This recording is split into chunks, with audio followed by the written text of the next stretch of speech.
At dahil nga nag-season finale na tayo sa ating paboritong Senate flicks at mukhang nag-curtain call na rin ang 18 Cargadores ni Mike Defensor na obviously nung last full show nila ay tinarget si Martin Romualdez na para bang lahat na lang na may picture na kasama siya ay may natanggap na maleta. Ay tama nga lang rin siguro na ibalik na natin ang usapan tungkol sa impeachment ni Vice President Sara Duterte. At syempre, ang pinakapaborito niyong topic, ang flood control. Marami siguro sa inyo ang nag-aakala na ang usapin tungkol sa flood control ay nagsimula lamang sa ilalim ng Marcos administration. Baka iniisip niyo pa sa hanggang ngayon na ang flood control scandal ay brainchild ng administrasyon na to kasama si Martin Romualdez. Yan kasi ang sinasabi sa inyo ng napakaraming press con ng iba't ibang mga politikong gustong sumikat. But if you really look at history and know the story of the past, ang mga kwento at mga katotohanang ipinagkait sa Pilipino dahil sa takot ng mga tao na baka bigla na lang matokhang ang sino mang magsasalita tungkol sa administrasyong Duterte, marirealize nyo na hindi pala bago ang flood control scandal. Dito nyo rin may intindihan at mauunawaan kung sino talaga ang mga posibleng mastermind sa likod nito at ang mga galawan ng sindikato na ninakawan ang bansang ito ng kinabukasan. Balikan natin ang 2018 kung saan sumikat at putok na putok ang kasiguran allocations. Sa presentation ni late Camarines Sur Representative Rolando Andaya Jr. sa House Committee on Rules ay ibinulgar niya na sa kasiguran Sorsogon, hometown ng Hamor family ay merong more than 325 million pesos worth of flood control and drainage projects na naka-insert sa budget for 2019. He contrasted this with areas such as Matnog, which had suffered severe flooding during Typhoon Usman but allegedly did not receive comparable funding. Hindi kagaya ng kasiguran na isang masasabi nating low risk pagdating sa baha. Ang mga proyekto ng DPWH sa kasiguran included the Himaoyon Flood Control at 75 million, the Lungib Seawall and Embankment at 80 million, Sumalot Seawall and Embankment at 100 million, Cagpagol River Control at 45 million, Suji River Control at 25 million, and Poblacion Drainage System at 60 million. It is important to note that in the hearing, Congressman Andaya pointed out to then DBM Secretary Benjamin Jokno and his affinity to the then Mayor of Kasiguran, Sorsogon, na si Edwin Hamor. Edwin is married to Esther Hamor, the incumbent Vice Governor of Sorsogon at the time. Esther is the mother of Jojo Sikat, the husband of Secretary Jokno's daughter, na si Charlotte. Hindi naman ito idininay o itinanggi ni DBM Secretary Jokno. Sa parehong pagkakataon ay nabanggit din ni Congressman Andaya ang pangalan ng dalawang contractors na involved sa mga proyektong ito, ang Aremar Construction Corporation at ang City Leoncio Construction and Trading. Ang Aremar Construction ay pagmamay-ari di umano ni Maria Minez Hamor, anak ni Edwin at ni Esther. At ang ka-joint venture nito na City Leoncio Construction and Trading ay allegedly nakatsamba ng billions worth of infrastructure projects sa Sorsogon. Sa ginanap na hearing ay tinignan rin ang aligasyon na ang City Leoncio Construction served only as a conduit or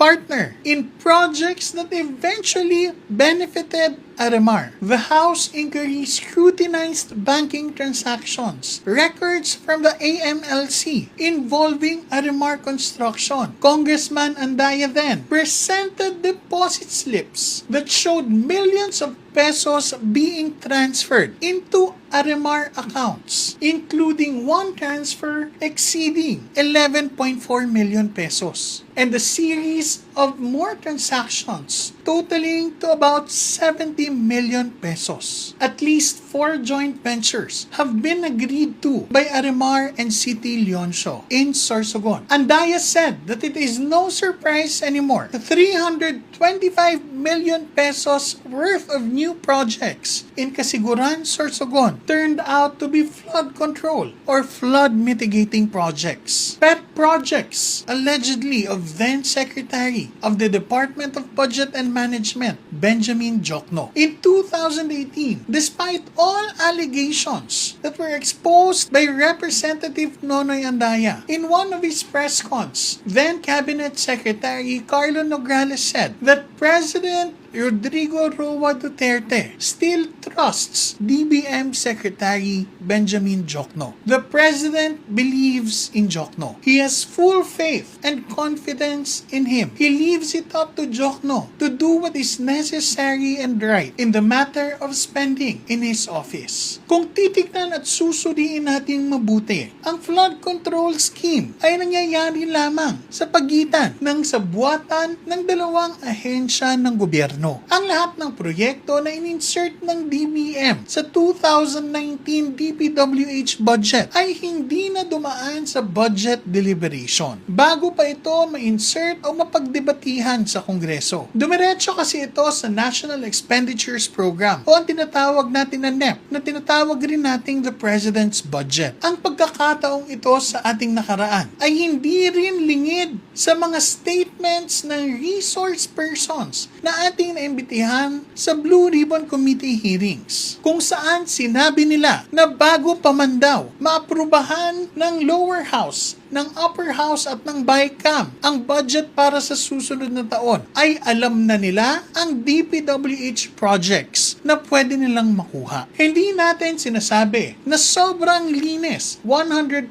malinis ang kapulungan ng Kongreso. Pero kung titignan nating mabuti, malalaman natin na hindi sa Marcos administration nagsimula ang ganitong klaseng sindikato. Ngayon lang talaga ito nabunyag at nailantad at pinag-usapan ng publiko. Ang problema nga lang, ang ingay at ang sisi ay hindi tumutugma sa kung ano ang inilalahad ng ebidensyang meron tayo. Ito'y nakaangkla lamang sa politika at sa kung anong magandang optics para sa mga iilang politiko. Sundan po natin ang ebidensya, hindi ang ingay. Matuto po tayong magtanong ng tama. Matuto po tayong umunawa at kumilatis kung sino ba talaga ang nasa likod ng mga panggagagong ito. Hanapin natin ang mga tahimik, ang mga pangalang tila pinoprotektahan upang tuluyan ng mabaon ang katotohanan. Huwag po tayong magpalinlang sa mali-maletang kasinungalingan.